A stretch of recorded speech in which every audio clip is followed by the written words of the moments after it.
We flew over the area 3 times and didn't find any sign of him at all.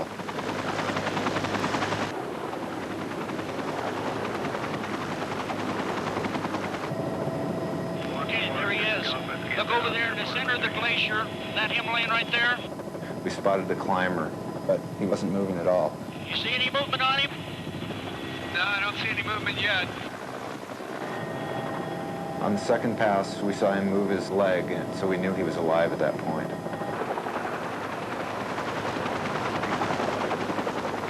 When we spotted him, it was around noon, and I knew that there was no place for us to land our helicopter on the glacier except at the foot, which meant that we had to climb up 1,500 feet or so to where he was.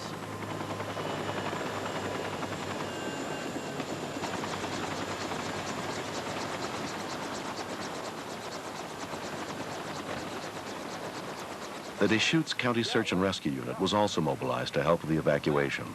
Among the volunteers who responded was Caleb Cordell. I was a high school student when this happened. Myself and a couple other of my schoolmates that were in the search and rescue group, we had all trained with search and rescue on glacier trainings for a couple of years, but this was the first major rescue that we'd gotten to go on. I think it would be daylight. It took me about an hour and a half to get to him.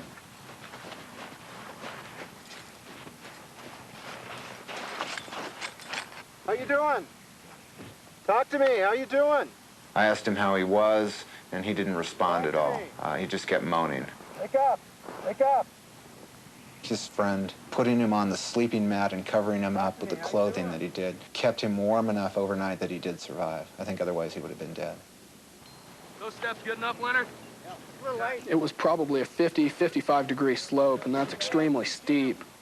The area had been constantly avalanching 2 to 3 days before, and when one part of a slope avalanches, the rest of the area around it is pretty unstable. The chances of being caught in an avalanche were pretty good. Yeah. Get his pack off here.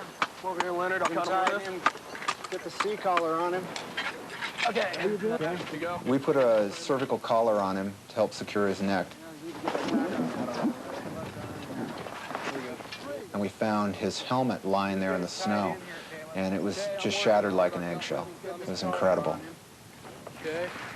I thought he could die from his hypothermia before we got back to the hospital. And I was really worried about how cold he was. We loaded him onto the helicopter, started giving him warmed, humidified oxygen in the back of the helicopter to warm his core temperature up.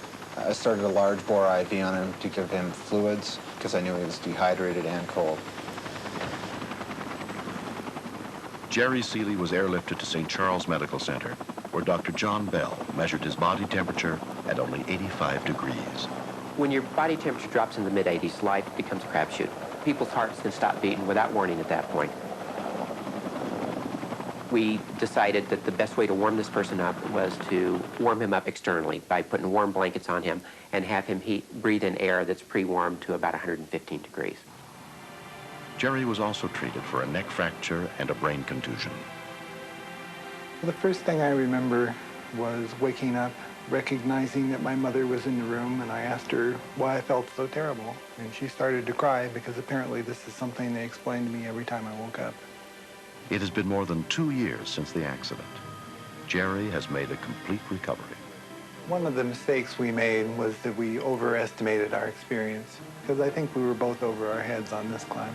It was harder than we expected, and we didn't get a gentle correction to our error this time. We got a severe reprimand.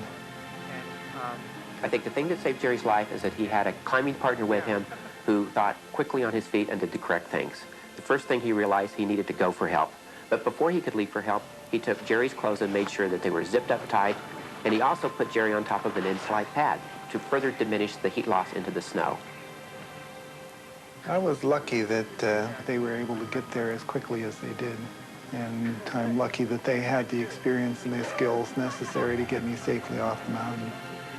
Given everything that went wrong, I'm clearly lucky just to be alive.